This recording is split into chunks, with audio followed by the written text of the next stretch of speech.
بسم اللہ الرحمن الرحیم۔ السلام علیکم دوستو، انجینئر محمد علی مرزا کو پولیس نے گرفتار کر لیا، اپنی حراست میں لے لیا، اور پچھلی بار بھی پولیس نے گرفتار کیا تھا لیکن ان کو آسانی سے رہا کر دیا۔ اس بار جو ان پر دفعات لگائی گئی ہیں وہ بڑی سخت ہے۔ دفعہ 295C کے تحت انجینئر محمد علی مرزا کو اس بار گرفتار کیا گیا ہے، اور آپ کو بتاتا چلوں کہ پاکستان میں دفعہ 295C اس کو کہا جاتا ہے جو شخص پیغمبر رسول اللہ صلی اللہ علیہ وسلم کے خلاف گستاخی کرے یا مذہب اسلام کی گستاخی توہین کرے، اس پر یہ دفعات لگائی جاتی ہے۔ اور پاکستان کے قانون کے مطابق جس پر دفعہ 295C لگ گیا اور اگر وہ ثابت ہو جائے تو اس کے جو ہے سزائے موت دی جاتی ہے۔ اب انجینئر کے خلاف کیا ہوگا یہ تو اللہ ہی بہتر جانتا ہے، لیکن میں یہاں پر ایک چھوٹا پوائنٹ آف ویو اپنا رکھنا چاہتا ہوں۔ دوستو، انجینئر کو حکومت کو اس وقت روکنا چاہیے تھا جب انجینئر نے شروع میں صحابہ کرام کی گستاخی شروع کی۔ جب تک انجینئر محمد علی مرزا شرک کے خلاف، بدعت کے خلاف، قبر پرستی کے خلاف بول رہے تھے، بڑا اچھا جا رہا تھا، لیکن جیسے ہی انہوں نے اپنے اصلی چہرہ دکھایا اور جس طبقے سے ان کا تعلق تھا اس تعلق کو بتائے بنا انہوں نے اپنے الفاظ میں ظاہر کیا۔ اب عام عوام کو تو سمجھ میں نہیں ہے، لیکن جو ان کے پاس علم تھا وہ تو سمجھ گئے تھے کہ اس کا تعلق کن کے ساتھ ہے نا۔ یعنی جن کی کتابیں صحابہ کرام کی گستاخیوں سے بری پڑی ہے، کبھی ان کے خلاف ایک لفظ نہیں بولا۔ لیکن یہاں پر ایک چھوٹے سے اختلاف کو جو حضرت علی اور حضرت معاویہ رضی اللہ تعالیٰ عنہ کے بیچ میں اٹھا، ایک اجتہادی مسئلہ تھا، اس کو انہوں نے اتنا ہائی لائٹ کیا کہ لوگوں کی نظروں میں حضرت معاویہ کو انہوں نے پتہ نہیں کیا سے کیا بنا دیا۔ یعنی وہ صحابہ کرام جس کے بارے میں اللہ کے نبی نے فرمایا کہ اگر تم احد کے پہاڑ کے برابر بھی سونا چاندی خرچ کر دو تو میرے صحابی کے ایک مٹھی کے برابر خیرات کی بھی چیز کے مقابلے میں بھی وہ نہیں ہو سکتی۔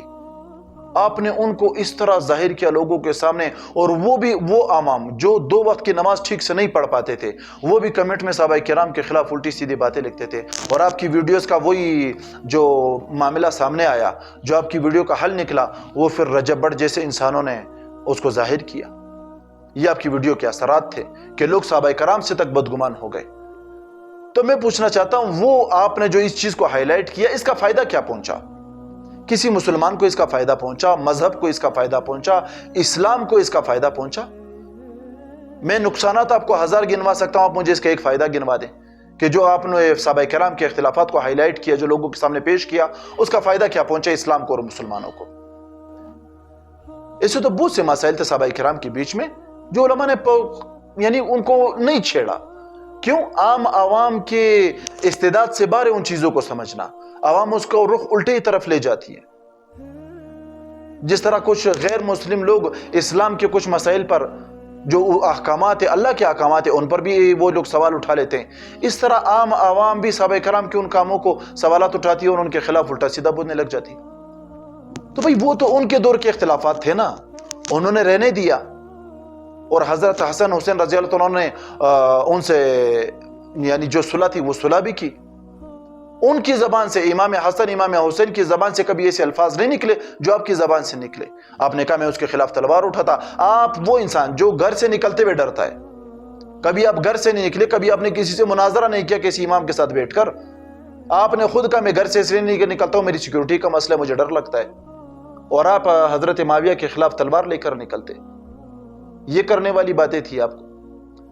تو ہم سے، ہماری حکومت سے گزارش ہے کہ ہر وہ انسان جو انبیاء کرام کے خلاف بولتا ہے، جو صحابہ کرام کے خلاف بولتا ہے، کیونکہ پاکستان میں ایک چھوٹے افسر کے خلاف بھی لوگ بولنے سے ڈرتے ہیں، لیکن اگر بولنے سے نہیں ڈرتے تو وہ اللہ اور اس کے رسول صحابہ کرام کے خلاف بولنے سے نہیں ڈرتے۔ جس کے جو جی میں آتا ہے وہ انبیاء کرام کے خلاف، صحابہ کرام کے خلاف بے دھڑک بول جاتا ہے، جو گستاخیاں وہ کر جاتا ہے، جس طرح علامہ شہنشاہ نقوی نے بھی کی تھی، پھر رجب بٹ نے کی، اور مرزا صاحب کا تو کام ہی یہی تھا، اسی سے ان کا کام چل رہا تھا، اسی سے ان کی روزی روٹی چل رہی تھی۔ تو حکومت کو چاہیے، ہر وہ انسان، میری گزارش ہے کہ جو صحابہ کرام کے خلاف، انبیاء کرام کے خلاف بولے، اس کو کڑی سے کڑی سزا ملنی چاہیے، تاکہ آئندہ کوئی اس طرح کی گستاخی یا اس طرح کا کام کرنے سے بھی ڈرے، اس کے بارے میں سوچنے بھی اس کا بدن کانپنے لگ جائے۔ تو اگر ویڈیو آپ لوگوں کو اچھی لگی دوستو، ویڈیو کو لائک اور شیئر ضرور کیجئے گا، اور میرے چینل کو فالو کیجئے گا اور سبسکرائب کیجئے گا اگر آپ یوٹیوب پر دیکھ رہے ہیں، تاکہ آنے والی ویڈیو آپ لوگوں کو آسانی سے مل سکے۔ اپنا رکھیے گا ڈھیر سارا خیال۔ اللہ حافظ۔